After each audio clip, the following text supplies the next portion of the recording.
Everybody, I'm going to introduce you to Joe Janson, Night Vision Technology Solution. You didn't bring your lovely wife, Julie, with you.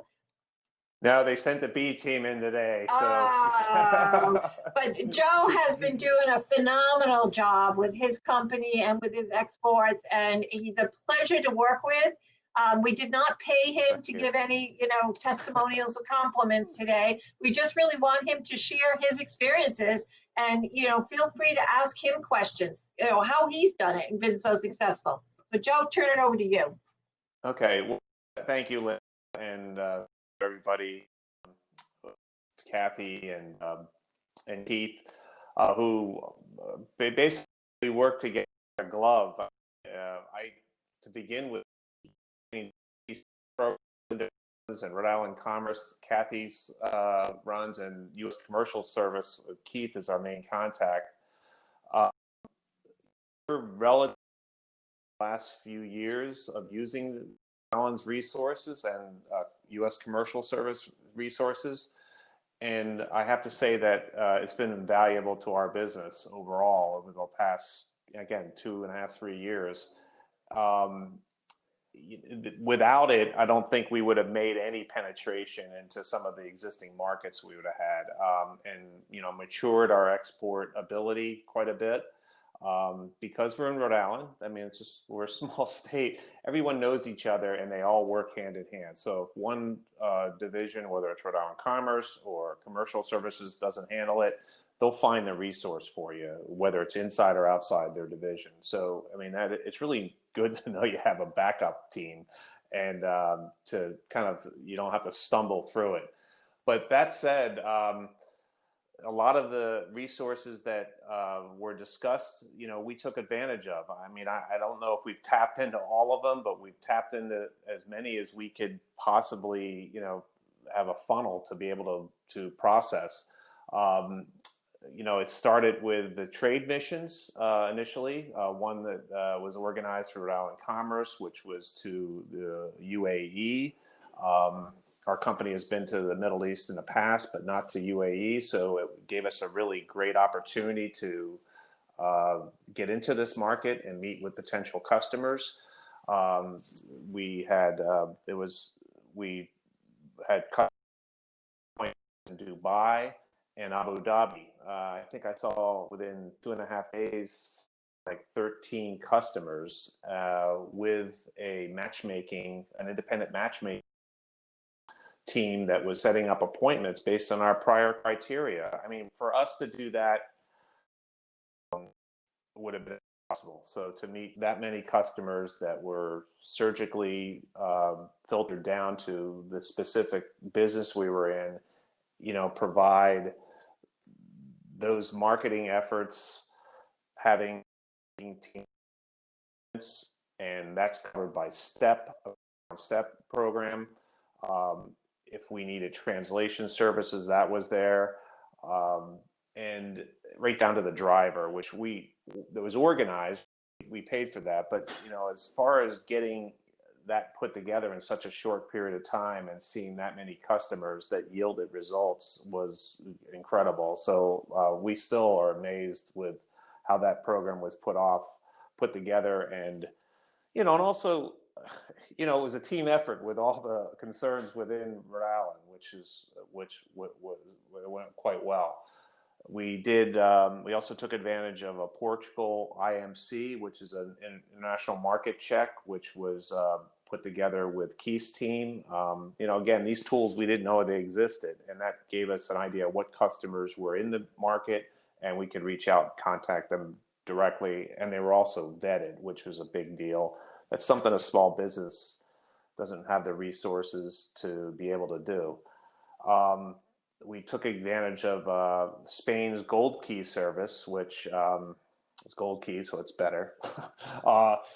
And that enabled us to go travel to Spain, and with a U.S. Commerce person that's in country, set up a matchmaking service through, again, having customers vetted and drive them to each customer. We saw quite a few customers in that day, and again, yielded results. We set up a distributor afterwards.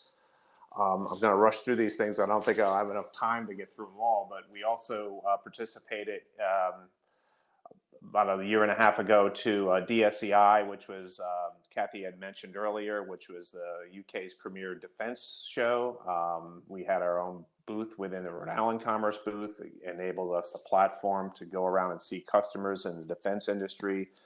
Normally, we wouldn't have the resources to put our own physical booth there with supplies, so it really gave us a lot of leverage and credibility being at that show, and yielded some new distributors out of it.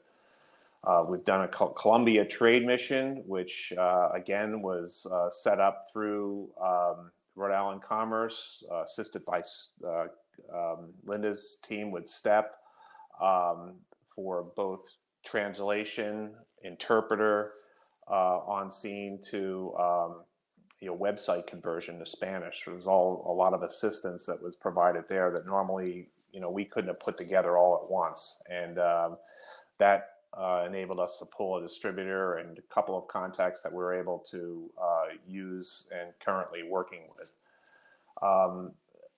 That also led to Keith telling about a defense show that was in Peru. So we, after finished the Colombia trade mission, we flew right down to Peru and was able to, through U.S. Commerce, be in their booth for a defense show in Peru, which again resulted out of another distributor in Peru, all because of the resources available within Rhode Island and U.S. Commercial Services office in Rhode Island as a joint effort. So again, I kind of use the analogy of they kind of work like they're all like one glove you put on, and you get all these resources.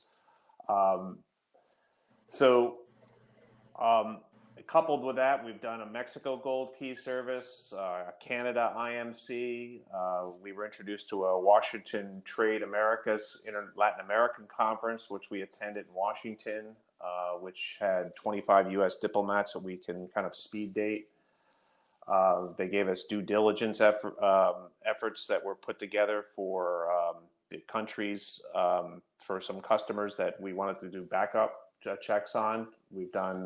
Linda had sponsored an export seminar for ITAR, U.S. Customs, and gave us legal advice. And both myself and our sales administrator attended that, and that gleaned a lot of great information. We just finished up the Oceanology virtual booth. We were supposed to attend that physically with Chafee and Rhode Island Commerce, but we actually saw that very effective. So the virtual booth gave us a lot of new customer potential. We had 3 follow-up customers afterwards in separate conferences.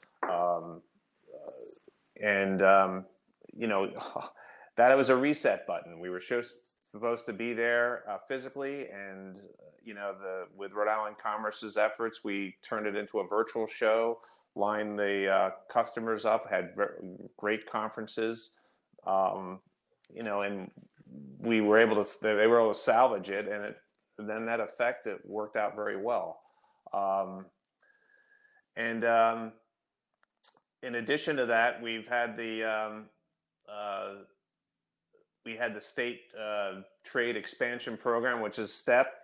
We use them constantly, and Linda's constantly has to remind me, in particular, of some of the resources that they offer to keep on top of them. So, my hat's off to Rhode Island and Keith, the team, because as a small business, we're really grateful for the job that they do for us on a regular basis. Thanks so much, Joe. I'm just going to ask Cheryl, if you're here and you can join us, can you put your camera on and your mic on? I'm not sure if you're here or not, so I'll wait to see if you pop up. In the meantime, Joe, a question I was going to ask you is, how have you survived throughout the pandemic? How has your international business been? How are you moving forward? Well, you can't sugarcoat it, because it was, lot of uncertainty coming in February, March, on where the business and our projected business was going to be, both domestically and internationally. You know, we made it through, where a lot of the business slowed down on projects that we were going to get because of the pandemic. You know, we had supplier issues. You know, we're not like a lot of other companies, but the international business has picked back up. We're still getting a fair amount of regular inquiries for proposals and quotes. As you know, our sales cycle isn't monthly. Sometimes it takes several months to build a project, and up to 6 months. So there are long lead times. It could go on for a year before we get the order. But we did venture into fever detection cameras at long range that we're co-developing for international export.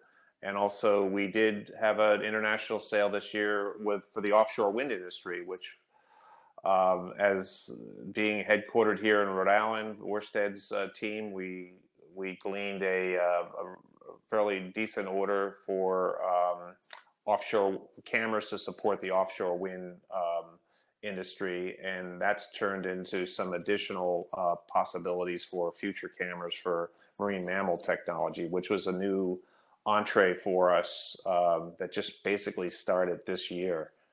So that's diversified our market outside the fence. Yep. So I'm just going to ask you one last quick question. I know you've done some work with the SBDC. And I'm not sure with it with Dennis or Manny, someone on their team. So how have they been able to help you? Yeah, you know, with SBDC, we've had interactions with. We haven't used all their resources. However, particularly with financing and loan, and also for new product development, you know, we have, you know, again, is another asset there. I haven't worked with Manny, you said? Yeah. Yeah. So with that, we were able to use their resources for Fed Biz Ops to create bots to have aggregate the information coming through with for the proposal, to be able to get it in one email. So right. Julie has been more involved with that than I have. So. Yep. Yes, thank you so much, Joe and Linda. And Linda, thank you and all of the panelists for such a wonderful program today.